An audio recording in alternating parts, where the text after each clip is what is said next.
Hey, so thanks everybody for coming. And for those of you watching at home, thank you for joining us.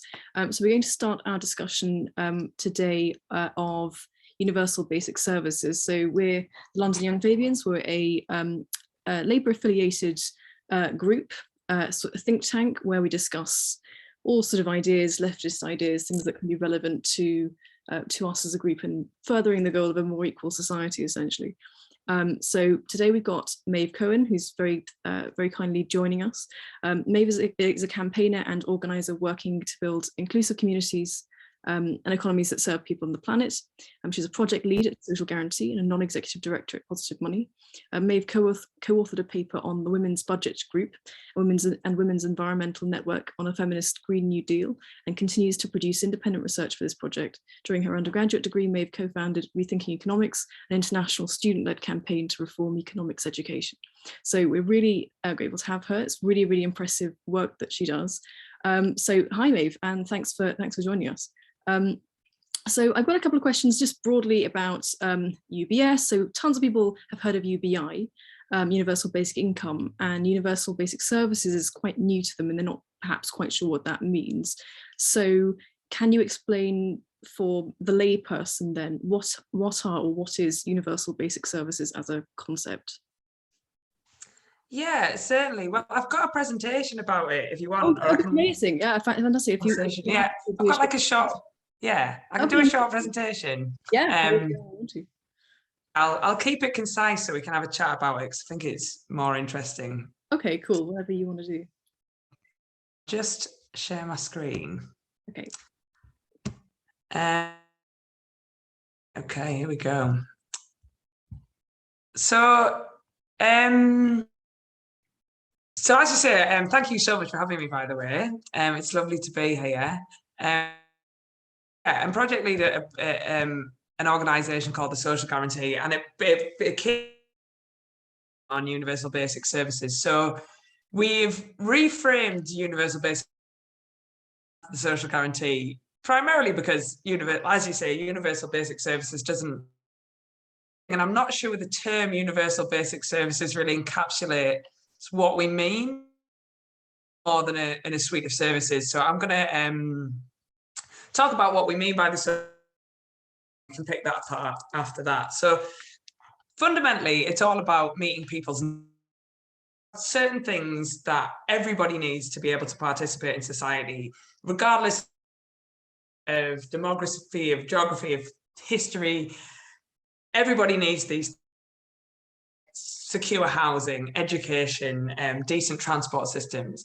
And the social thing, we should be putting the meeting of these needs at the centre of our economic and political activity. I've just got a little sign there saying my internet connection is unstable. Can you see me all right? You're on mute, Joe. Sorry, I'm still Zoom illiterate. We can sort of see you fine, but it's buffering a little bit, the sound. So it's up to you. Maybe you want to turn your screen off, or might make the connection better, or it's really up to you what you want to do. It's really frustrating because I'm literally next to my internet box on purpose. Give me 2. Yeah, no problem at all. No, my fella's upstairs. I'm just going to ask him to turn his. Sorry about this. No worries at all. No worries at all.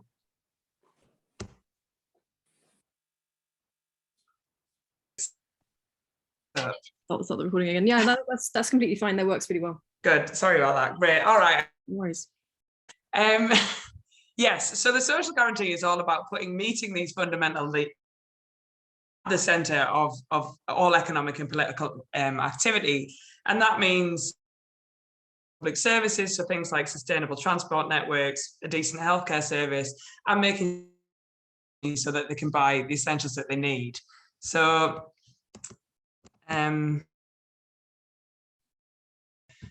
yes, this is a non-exhaustive list of people needs, and obviously some of these things are pretty. If we wanted to buy these things on our own, a lot of people couldn't, and that's things like education and healthcare. We need to pool our resources together and deliver these things collectively. Other things clothing, for example, it wouldn't make sense for the government to be sending food parcels to people's houses to buy them. So we also need, a decent level. It's not on this list, but it should sort of go without saying that a thriving planet is an absolutely need. So all of delivering services that meet these needs needs to be done in a way. So this is the diagram we use in a nutshell. This is the social guarantee. Things that we need will be provided through universal services, and there's a list of the things there. Food and clothing, as I say, we talk about a living income, and through real living wages and decent work. But for those people that can't work, and then guaranteed income floor or a minimum income guarantee, which fall below a certain level of income necessarily to access life's essentials. So different types of needs require different types of services to meet those needs. It might make sense for a national government to provide a national rail service, for example. Home care service, it probably wouldn't make sense for a national state to deliver that. It would make a lot more sense or a small business in the neighbourhood who understands the need to deliver a service like that. But regardless of the type of organisation, certain principles would need to apply. So first off, everything's met. That's the whole point of this enterprise. It's not an everybody needs to have their fundamental needs met. Access is based on need, not ability. Without a secure home, for example, just because they don't have any money. People should have control that they use, so over their local bus services or the care that they receive, and that means that power to the lowest appropriate level to local people. As I say, different types of services to meet different types of needs, but all of these different organisations must meet certain standards that are democratically set for sustainability, for ethics, and so on. Meaningful delivery. So these things need to be co-created with the people that use them, with experts and with professionals to ensure that they are fit for purpose. Obviously, service workers need to have conditions. There needs to be clear rules set by the state for establishing and enforcing these entitlements. So, for example, childcare in a certain neighbourhood, then it is up to the state to step in and either provide that child or provide the investment to enable that service to be met locally. And then, obviously, incredibly importantly, all of these services must be delivered in a way that is and promotes living sufficiently within planetary boundaries. There are many benefits to a social guarantee. I'm just going to talk through. So, the social guarantee is really good for equality. So provided at an affordable level or free at the point of use, much more of a low-income person's income to pay for these things. So if we give that disproportionately benefits people on low incomes and puts money directly back. On sustainability grounds, there's quite a lot that I could say about this. So a couple of bits, but it'd be good to have a discussion about this afterwards. Creating a system based on meeting people's needs, and we thriving planet is an essential human need, then we're putting that at the center of our economic system, and in replacing the profit motive with sustainability and meeting people's needs. So sustainable, but on a sort of practical level, collectively provided services are a lot more sustainable delivered things. So a really obvious example would be it's a lot more environmentally sustainable to use an effective public transport system than for everybody to have their own private vehicle. As I said, there's loads I could say about this, so I do hope to get some questions on it. On efficiency, is much more efficient.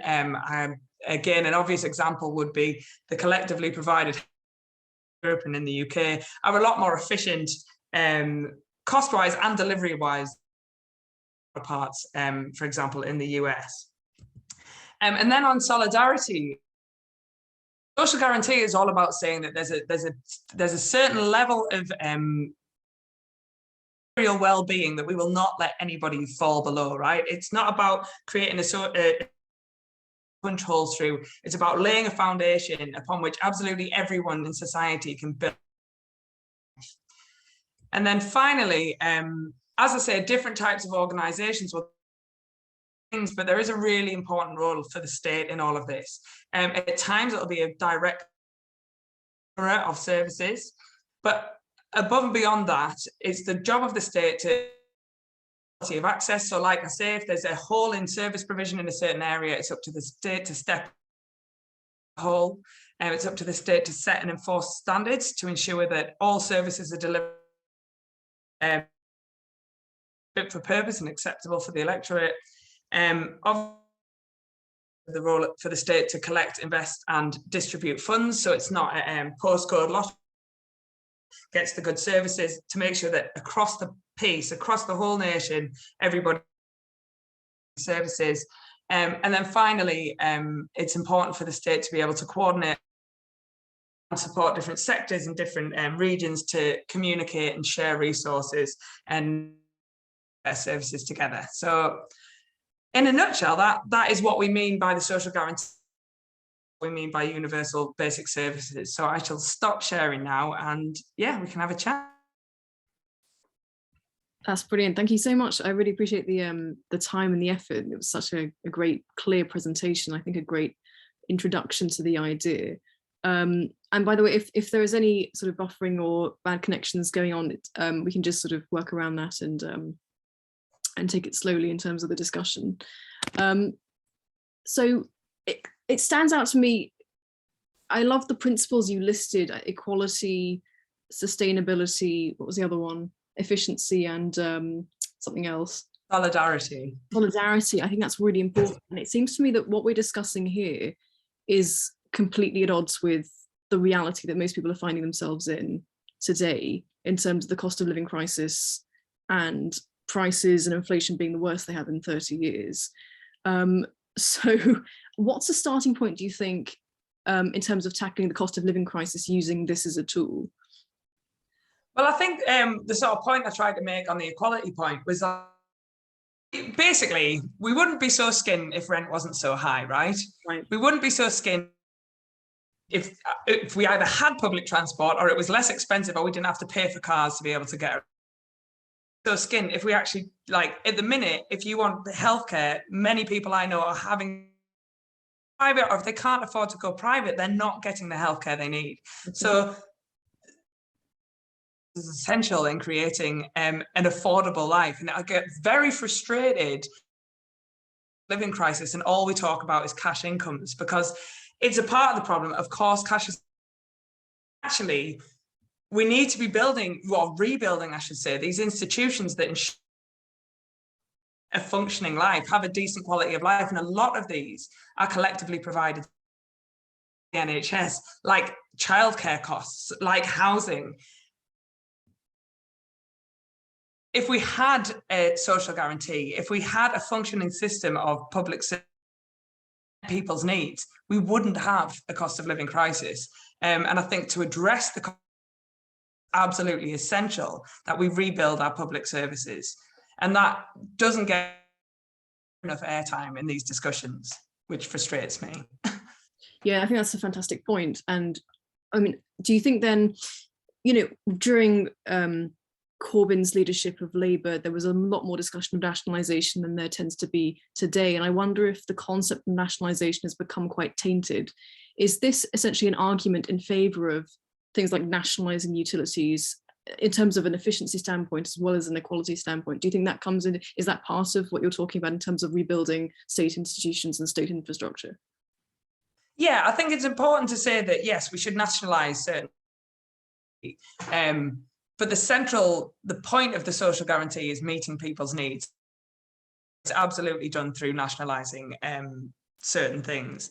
Other things, again, there's a sort of line here about adult social care. Looking at adult social care on an individual level, you want where they're at, provide them with the care that they need. And we've made huge strides in the last few decades, being better able to care for people. We don't want to lose all of that by just, but we do. So I think that things like adult social care, it makes sense organizations delivering these things so that they can meet people where they're at. I think nationalizing everything, but in certain instances, it is very much about taking the profit motive out of it. And that means we talk about a system of social licensing too in the presentation. We need to set certain standards, certain democratic on the quality of services, the sustainability of services, the paying conditions, and importantly, putting the needs of the service users at the centre. A private company can deliver that service and meet all of those standards, then that's fair. They need to be held accountable. They need to be given contracts by local government or national government.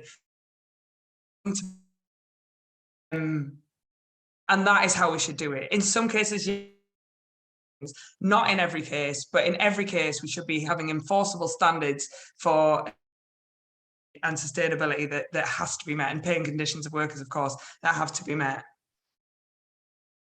Yeah, and it seems to me that access and points of access are the point here, that if a free fair market can provide those goods, as you were saying, and it's affordable, that's another question to it being a marketplace that's completely out of control, as it seems to be with the energy sector today. And obviously there are exogenous problems like the war in Ukraine, which are part of that. How far do you think then, I mean, what do you think about Tory policy today in terms of, you know, how far is it to meeting those goals that are laid out in the social guarantee? Things I thought about the spring statement was the day after the spring statement, Rishi Sunak said that if win, which is a ridiculous term, which I hate anyway, but basically if we had any money left over in the next budget, putting taxes rather than on public services. And I find it like soul destroying that we're not talking about public services, because it's so clearly evident to apart from billionaires that we really need to be investing in our transport infrastructure, housing, in our NHS, in our education, and we've seemed to have stopped talking about austerity, which again drives me mad. It isn't over. We are living in incredibly austere times, and now, like you say, we've got inflation. Haven't got public spending keeping track with inflation, which is basic.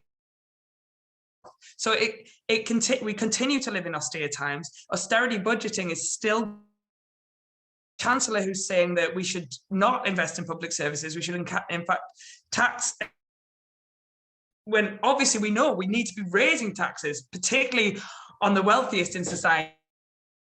Taxes that people are talking about. These are popular policies. We need to be doing this and redistributing this money through public services. So yeah, I'd say that the current Tory policies are a long way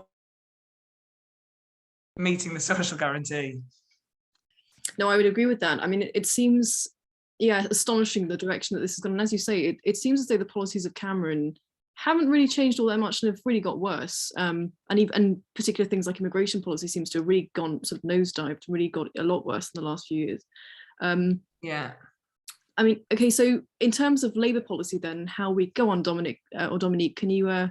Oh, no, I just raised my hand as you were about to go on to Labour's policies, and I really do want to hear about that. I just had a bit of a question about sustainability and how that comes into things, especially because, you know, if we're looking at the kind of donut model, I guess, if we can use that, making sure that, because obviously we really need to focus on an energy transition, like that is absolutely non-negotiable, but that could definitely lead to people being left behind, to people, you know, not being able to afford the kind of really expensive technologies that we need to make that shift.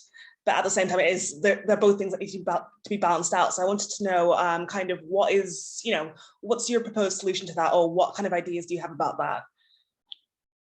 Yeah, thank you. I think the sustainability piece is really important. So first, talk about a low carbon economy, we too often talk about, which is all really important, talking about green energy and renewable cars, green cars and renewable energy, when we really need to be thinking about and talking about the already really low carbon and that is public services, right? So the caring industries are relatively low carbon. It's absolutely something we should be doing. But we were investing in these sectors. These are low carbon and they exist in every single neighbourhood. In every part of the UK, people need care. Investing in these low carbon public service sectors is actually, this is the during and after a just transition. This is the sort of work that people need to be doing, and we are in these areas. Secondly, if we're thinking about the social idea of meeting people's needs, and it's possible to have your right. We have an economic system at the minute that is built on giving people, providing things that people want to consume, and you can always want more and you can always assume, but there is actually, you can have enough housing, you can have enough education, you can have public transport system. And what we're saying is, let's build this system built on everybody has a sufficient level of the things that they need, and that as a concept is what sustainability is all about, is what the just transition is all about. People everything that they want. We can't have everything we want, but we can have everything that we need. Have this system where people are living in private luxury, where people have got, but we can build a system of public luxury that sits within planetary boundaries, that ensures that every need at all times. So on a practical level, yes, we can be building low carbon jobs in the world. And on a sort of philosophical level, if we have an economic system based on sufficient needs, that is the only way we're going to over infinite wants. Also, the market, this system of constant and ever increasing consumption, is what is causing climate. A system built on the collective provision of services is not a market-led system. So this is the sort of thinking that we need if during and after the Yeah, I think those are really, really great points there. And by the way, if anybody else wants to sort of join the conversation and wants to sort of do a free form thing, I think that's a great idea. I think there's fantastic points. Now, the obvious, counter to this policy would be, certainly I think amongst conservatives, would be that it's not affordable. And what's a way that we as Labour activists who advocate for these kinds of policies, how can we counter that and say, well, no, it is affordable in terms of, I read a Labour, it's a white paper, but a sort of short manifesto on UBS, which I'm going to put in the chat here. And it's very good, and it outlines the history of the Labour movement and the importance of UBS, as you were saying, philosophically. And it's less specific on the economics of how we can actually afford this. What I think we absolutely can. So what do you think, do you have a sort of economic argument in favour of UBS, and in terms of the efficiency side of the principles that you listed, and are there particular sort of counterpoints that you can make to those kinds of critiques that it's not affordable? Well, obviously afford not to. Like, having a society built on inequality and poverty is not affordable. I know that you've done loads of work on this, but there are ways that we can certainly do a lot more. And yes, taxing the wealth, and I'll leave the tax argument to Andrew because he's I am. But these things are political choices, right? When we want money, we create available for the things we need. There's a few extra billion or whatever needed to ship refugees to Rwanda. There's however many billion to pay on furlough money if we need to. It's a political choice that are absolutely essential. But I'm just going to move over to Andrew, who's done some really great work. Hello, everybody. I've been part of those social guarantee work since we started the initial task force, and obviously involved in creating the UBS ideas from the beginning. And I think the paper you were just referring to maybe was one that came out, should we say, under the previous Labour administration, which I think did set out UBS in a good frame. But it always has this question of affordability around it. And so at the IGP, we've done some work lately around what kind of tax reform would be necessary to make a UBS program work. So, and the answer to that is that it's, you know, I think if you want a better society, you're probably going to have to put some more resources into it. We definitely have large market failures like the housing market, which are absorbing a lot of people's incomes, and those are available to change without that having to be a tax policy. But if we want better buses, and more of them so that people can give up their private cars, as an example, then you are going to have to put more money into the system. But the answer to, you know, how much money you need to put in is, you know, we're talking about something that may be, you know, between 1% and 2% of GDP.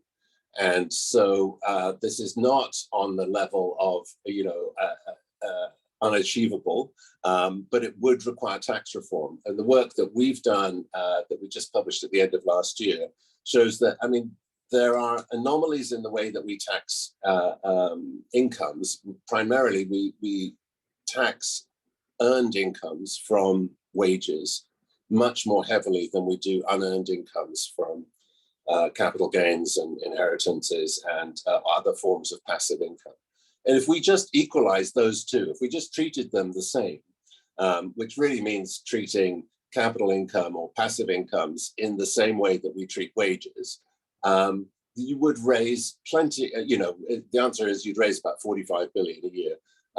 And you'd probably spend a fair chunk of that on climate adaptation, but it would still leave you with plenty of money to afford a decent free national bus service that was, you know, had twice as many buses running on the schedule as today. And that's, you know, we put in 1.5 million houses. You know, that's generally about the number that Shelter would agree with, and other research in this space. You can't do that in 1 year. You have to do it over a decade. And, you know, I think that quite often people say, well, where do you spend the money? And I think the answer is actually, and this is a big part of social guarantee, right, is that if you're going to do this kind of more elevated social infrastructure, part of that has to be a more local agenda, that you're not going to decide all of this. You know, get away from a classic criticism of sort of Labour in the past would be, you know, don't be so centralized, be more localized. So it is about raising the money centrally, but to spending it locally. And different areas would spend the money differently. So some places might spend it on, you know, more on social care and less on transport, or more on housing, or all sorts of different areas. Anyway, that's, unless anyone's got specific questions, I don't want to carry on talking. No, that's brilliant, Andrew. I mean, what was the published work that you were referring to? Because that sounds really like a good read. Yeah, so you can find it on seriouslydifferent.org, and it's called National Contributions. Happily, Larry Elliott called it one of his 2 things that gave him hope for 2022. So I worked with Howard Reed on it, who was involved in the original UBS report. It's a very detailed, it's got a full breakdown of not only how that tax system would work, but the distributional impacts across the entire income spectrum. And the answer is that basically, you know, you could raise this money without anyone who is just earns their money from wages paying a penny more in tax. That the money would come basically from taxing passive incomes the same. So it's called National Contributions Report, and you can probably Google that, but it's on the UCL website, and it's also on different, click on data, and you should see it in there. That sounds fascinating. I'll definitely look that up. That sounds, thank you for that. That sounds great. Yeah, Okay. And are there any models, I mean, I guess this goes to the two of you, I guess. Are there any existing models that we would be trying to emulate, other countries that have done a similar kind of thing in terms of tax reform and in terms of particular models of public spending? Is this a completely new kind of policy proposal, or is there something that we can look to? Maeve, do you want to handle that, or do you want me to say something? Well, I can the tax thing, but I can answer it about the social guarantee in general. Yeah. Mm-hmm.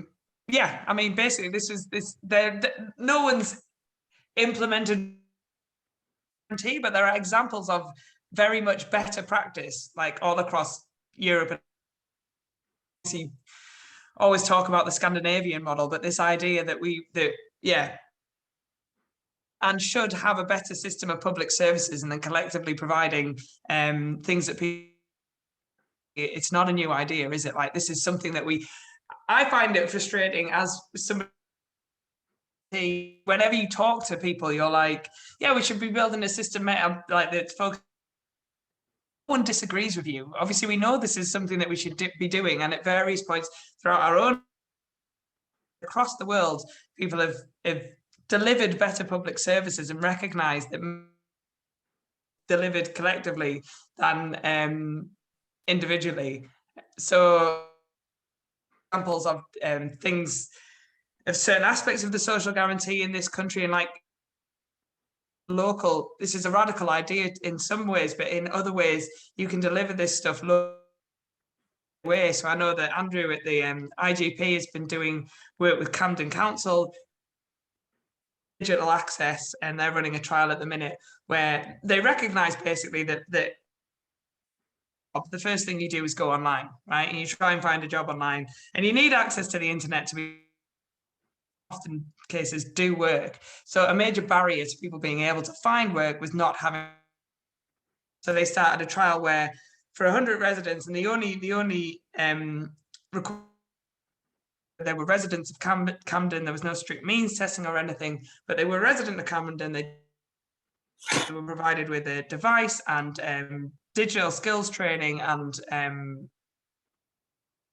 that's obviously gone very well. And there's other examples of different public service delivery up and down the country that are in line with the principles of the social thing that we can do and that we are doing in this country and in other countries, and it's understand is needed. I don't know if you've got anything to add to that, Andrew. Yeah, Andrew's got COVID, and I'm definitely putting him on the spot. Yeah, thank God for Zoom. I just remembered that. Sorry. Yeah. No. I've luckily very mildly got it. So,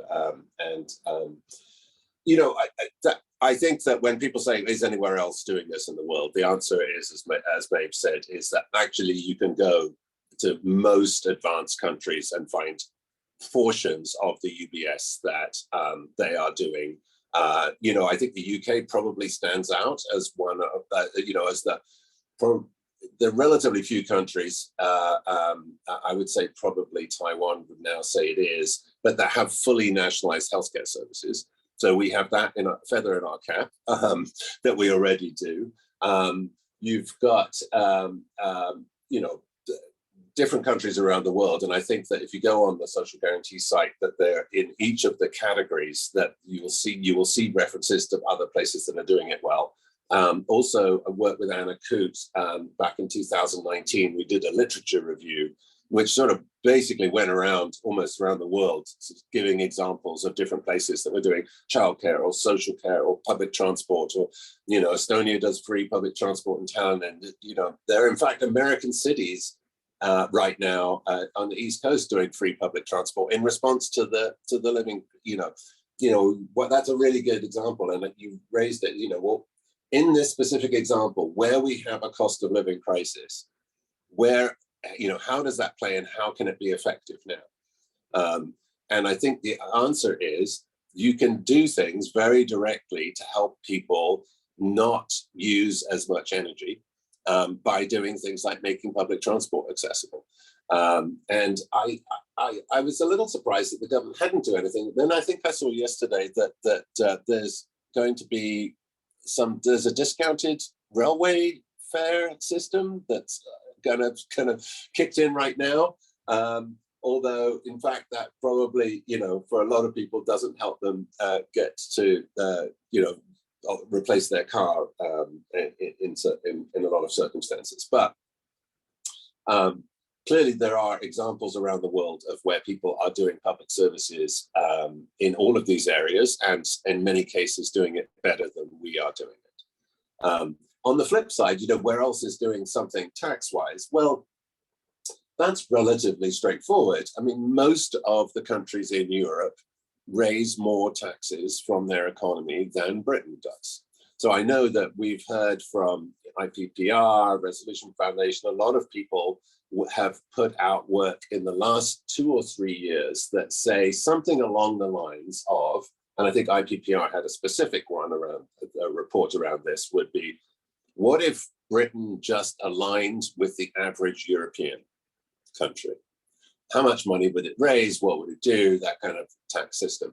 So, the work that we've done at the IGP around funding pretty massive programs that would be, would strike the average Briton as transformative, are still not taking tax levels in the UK even up to the European average.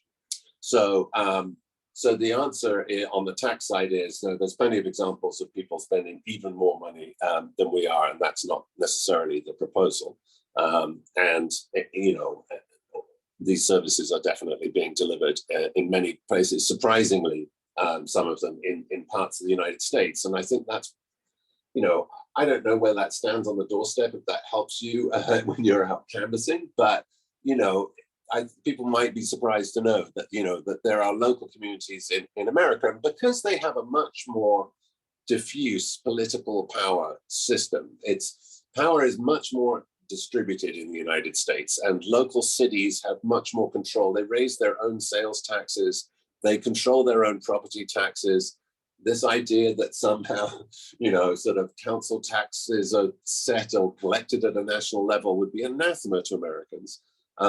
So you can find social food supermarkets in Florida. You can find collectives providing free internet services in Cincinnati. You can, these things in fact exist. So if people would go and say, oh, well, that sounds terribly, I don't know, socialist, even communist to me, you go, well, they do it in America. So I don't know if that's useful, but it's true.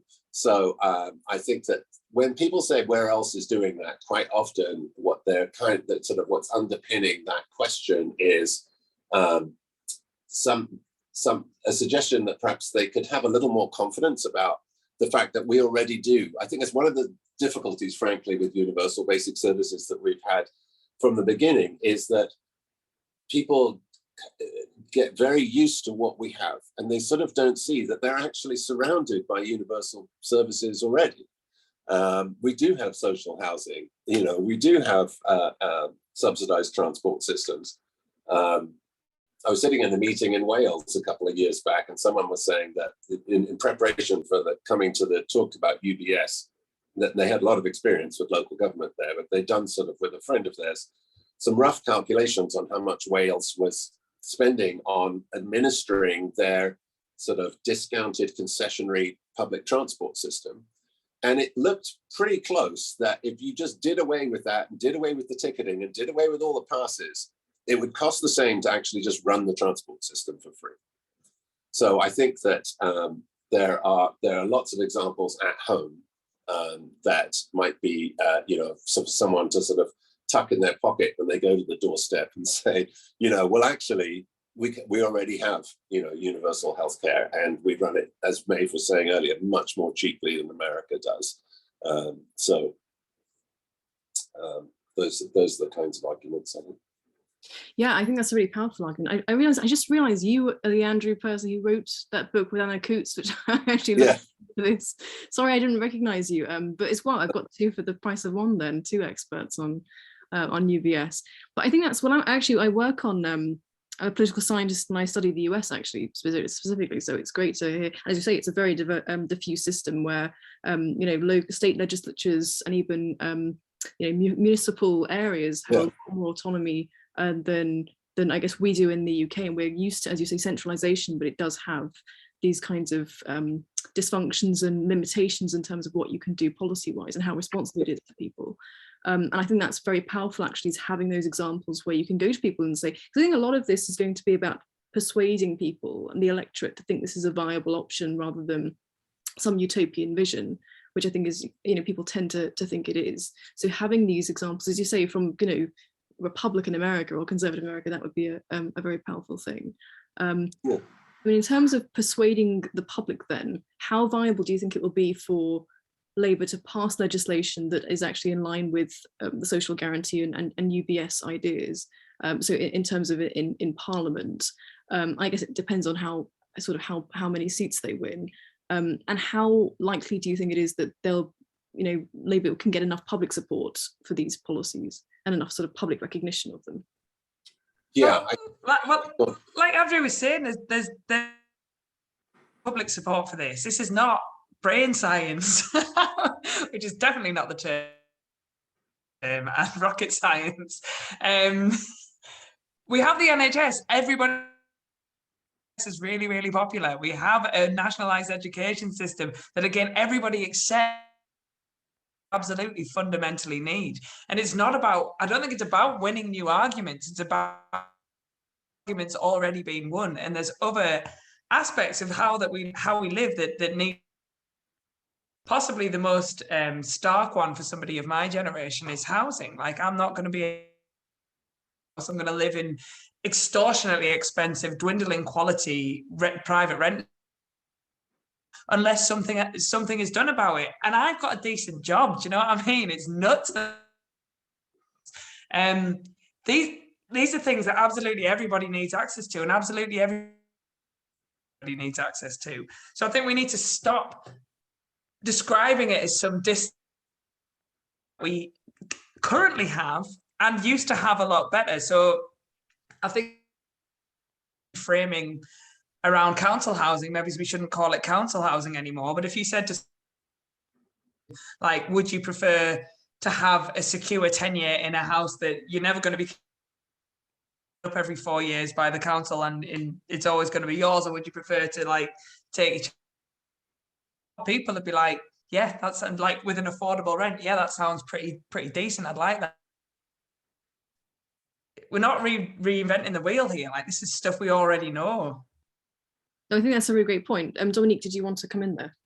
Yeah, and I'm not sure if this has been mentioned before in this this meeting so far, but I wanted to ask, obviously that sounds great because everyone can get behind the NHS, everyone can get behind, affordable housing and services like that. And you made a really good point about, not winning new arguments, winning arguments that have already been won. So do you think that, because I often see UBS contrasted with UBI, do you think that UBS then is a much more viable way to go about making sure that everyone kind of is meeting the basic living standards, or do you think that UBI and UBS are kind of complementary? I just wanted to ask your opinion on that, because UBI is another thing that we really see being posited as a way to make sure that nobody's falling through the cracks, that people have what they need to survive. And do you think it would be an easier argument to win UBS instead of UBI? UBI is often sold as this really simple thing that we could do, and actually it's I also think that it doesn't actually, the problems that we have aren't solved. So first and foremost, I'm not going to bother talking about the cost argument, because everybody, you've heard the argument.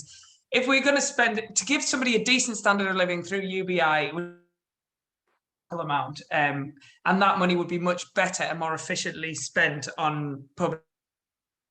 I'm not going to dwell on that.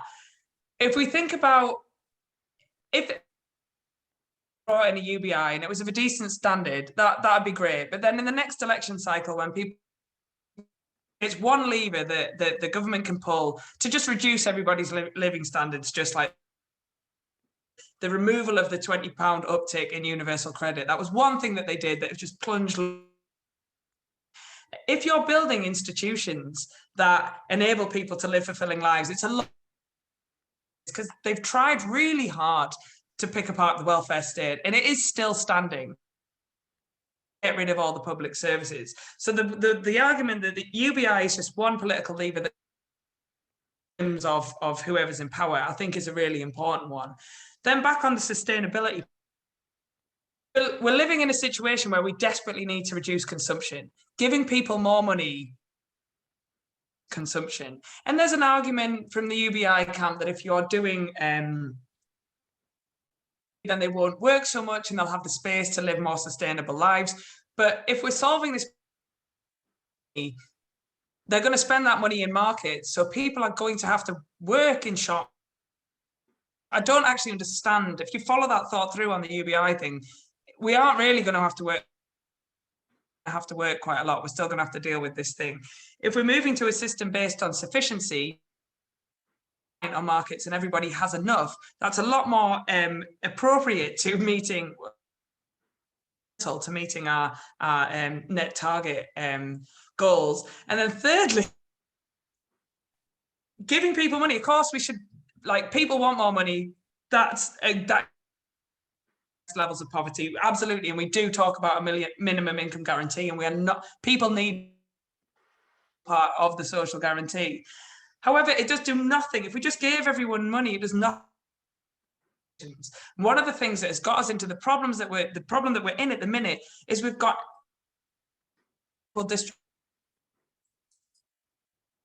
distribution of power.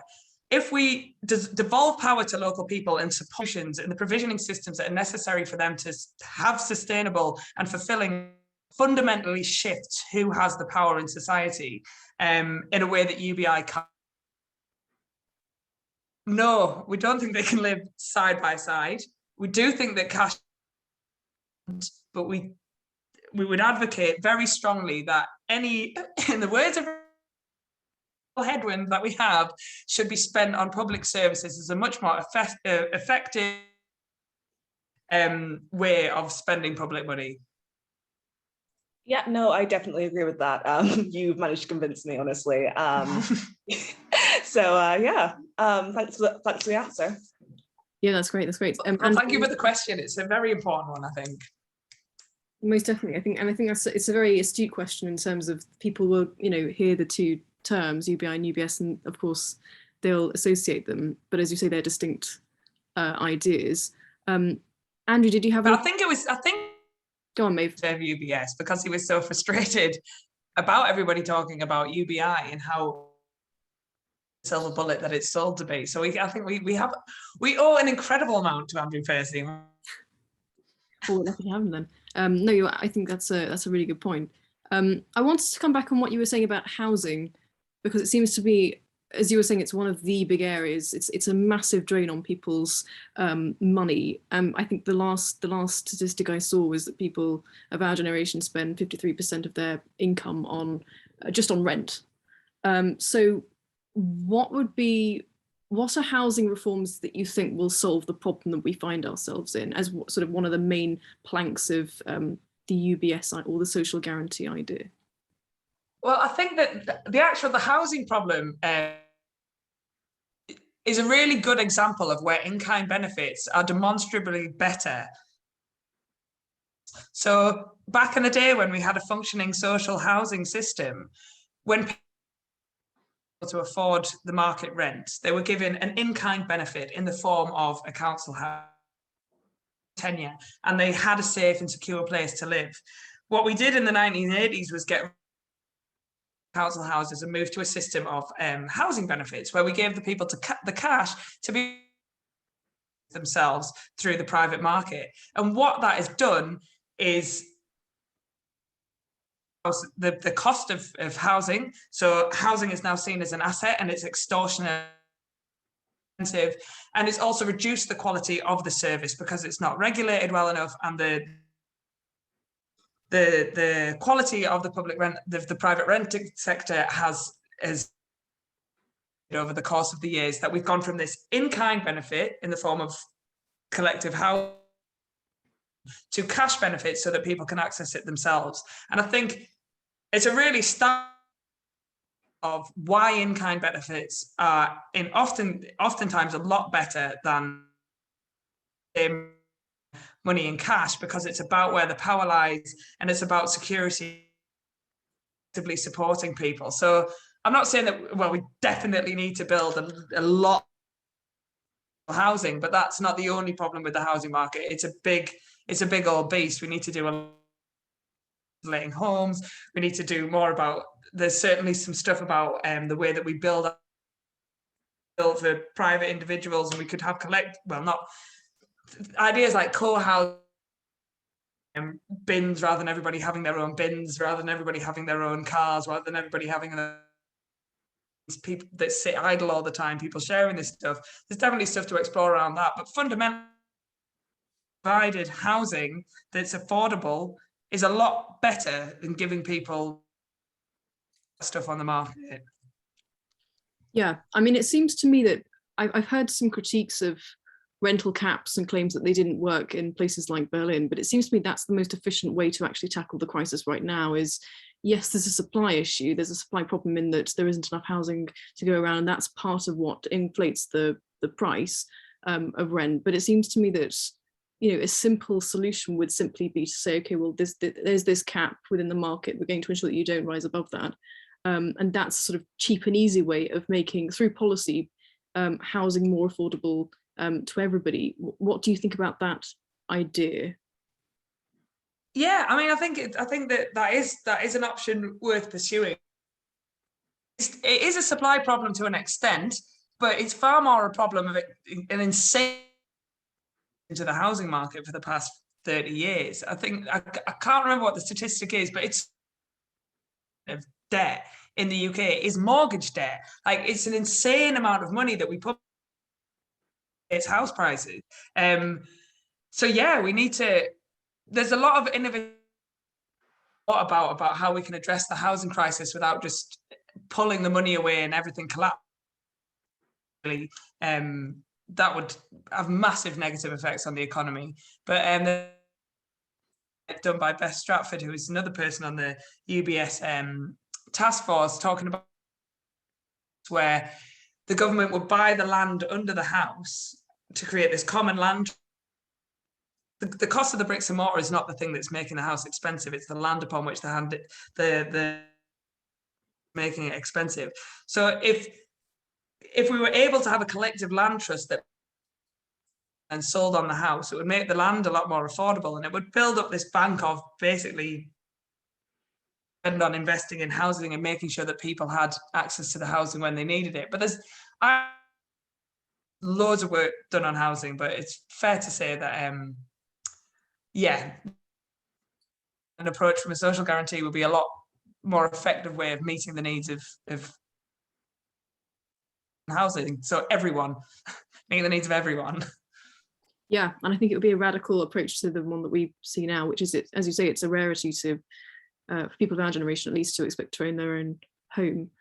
So we're coming to the end of the hour. Really, it's been really informative. I think it's it'll be a really great thing for our members to listen to this and get a sense of what this policy is, and hopefully proselytize for it. Do you have any, before we finish up, any particular thoughts that appear relevant to you, so both Maeve and also Andrew? Any finishing thoughts? I just think that this would be a really useful policy. You're a Labour affiliated group. It's a good idea, and it's a common sense idea, and it's a sellable idea that they should be embracing with both hands. Yeah, no, I can. What do you think, Andrew?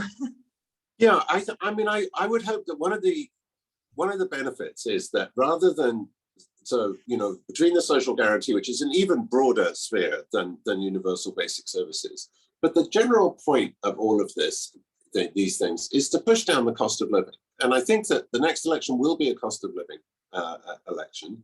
And the question will be, how do you do that? And if the other side is, well, we'll reduce your taxes, and we will have had many years of proving that doesn't help and doesn't work, right? That the answer has got to be to start to work on the alternative, which is, I think, you're then into two options, which is, increasing people's incomes to what extent that's within the control of the government, and to what extent does the government have the ability to push down the cost of living through things like investing in public infrastructure.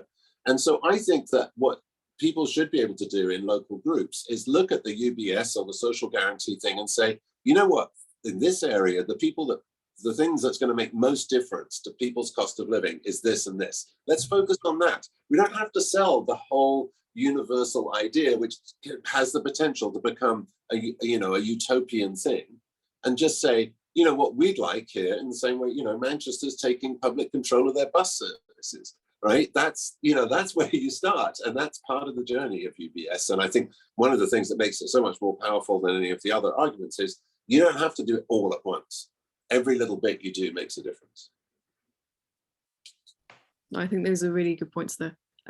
Excellent. Well, thank you both for sharing your thoughts and your knowledge. It's been really, I've learned a lot. It's been a really enlightening hour. So thank you both for coming. Thank you for all coming, actually, and being part of this. And well, the goal is to try and distribute this to the group and hopefully put it on YouTube as well, if that's okay with you all. So yeah, we'll be able to have a look at it and find out more about this policy idea. So right. Brilliant. Well, thank you. Oh, thank you so. Thank you. My pleasure. And so yeah, that's it, guys. And please see you soon. Okay. Bye. Thanks so much.